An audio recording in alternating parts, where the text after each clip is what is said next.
প্রিয় ভিউয়ার্স, আসসালামু আলাইকুম। আজকে আমি আপনাদের সামনে প্রেজেন্ট করব ফুলকপি শাক কিভাবে ভাজি করতে হয়। তো দেখুন ভিউয়ার্স, আমি এখানে কিছু ফুলকপি শাক সুন্দর করে কুচি কুচি করে কেটে আমি ধুয়ে নিয়েছি। আর এখানে আমি 4টার মতো আলু কুচি করে কেটে ধুয়ে নিয়েছি। দেখুন অনেক কুচি করেছি। আর এই রান্নাটা করতে যে উপকরণগুলো লাগবে সেগুলো আমি এই পেনের মধ্যেই নিয়েছি আমার সুবিধার জন্য। তো দেখুন ভিউয়ার্স, আমি 1 চামচ হলুদের গুঁড়া নিয়েছি, পরিমাণ মতো লবণ নিয়েছি, 1 চামচ ভাজা ধনিয়ার গুঁড়া নিয়েছি, পেঁয়াজ একটা কুচি করে কেটে নিয়েছি, আস্ত কিছু রসুন নিয়েছি, আর কাঁচামরিচ কেটে নিয়েছি। তো ভিউয়ার্স, আমি এই রান্নাটা করব সরষের তেল দিয়ে। তো আমি এখানে পরিমাণ মতো সরষের তেল দিচ্ছি। এখন আমি সব উপকরণগুলোকে হাতে ভালোভাবে মেখে নেব।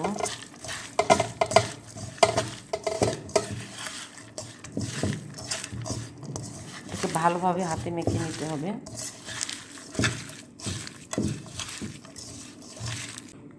দেখুন ভিউয়ার্স, আলুর সাথে সব উপকরণগুলো ভালোভাবে মেখে নিয়েছি। এখন আমি এর মধ্যে শাকটা দিয়ে দিব। শাকগুলো আমি একটু মেখে নিব মশলাগুলোর সাথে, যাতে মশলাগুলো গায়ে গায়ে লাগে। তো আমার শাকটা মাখা হয়ে গিয়েছে। এই পর্যায়ে আমি সামান্য পরিমাণ পানি দেব। দেখুন ভিউয়ার্স, বেশি পানি দিইনি, খুব সামান্য পরিমাণ পানি দিয়েছি। আর এই শাকটা থেকে পানি বেরিয়ে আসবে, সেই পানিতেই আমার এই ভাজিটা হয়ে যাবে। তো আমি এখন একটা ঢাকনা দিয়ে চুলায় বসিয়ে দেব। দেখুন ভিউয়ার্স, আমি একটা ঢাকনা লাগিয়ে চুলার মধ্যে প্যানটাকে বসিয়ে দিয়েছি। এখন আমি চুলাটাকে অন করে দিব।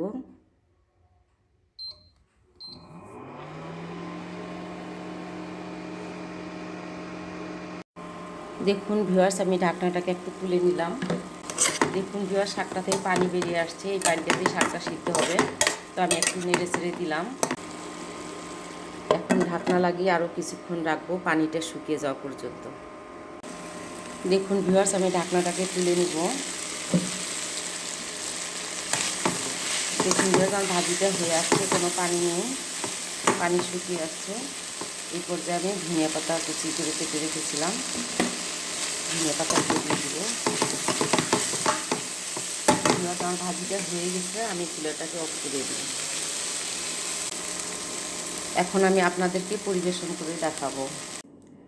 দেখুন ভিউয়ার্স, আমার ফুলকপি শাকটা রান্না কমপ্লিট হয়েছে। আমি আপনাদেরকে পরিবেশন করে দেখাচ্ছি। দেখুন ভিউয়ার্স, কতটা সুন্দর হয়েছে। আর এই শাকটা খেতে আসলে অনেক বেশি টেস্টি হয়। তো ভিউয়ার্স, চাইলে আপনারা এভাবে রান্না করে খেতে পারবেন। আর এই শাকটা যখন আমি রান্না করতেছিলাম, তখন এত সুন্দর একটা ঘ্রাণ বেরিয়ে আসছিল, মনে হচ্ছিল যে আমি এখনই এই শাকটা খেয়ে ফেলি। তো আসলেই ভিউয়ার্স, আপনারা যারা কখনো এই শাকটা রান্না করে খাননি, তো জীবনে একবার হলেও রান্না করে খাবেন। আর অবশ্যই আপনারা আমাকে কমেন্টস করে জানাবেন কেমন হয়েছে।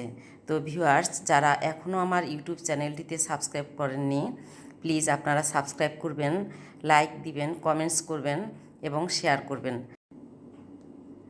আর আপনারা আমার ফেসবুক পেজে ফলো দিয়ে পাশে থাকবেন। আপনাদের অনুপ্রেরণায় আমি অনেক দূরে এগিয়ে যেতে পারবো। তো ভিউয়ার্স, আপনারা ভালো থাকবেন, সুস্থ থাকবেন। আপনাদের সাথে আমার আবারও দেখা হবে পরবর্তী ভিডিওতে। আল্লাহ হাফেজ।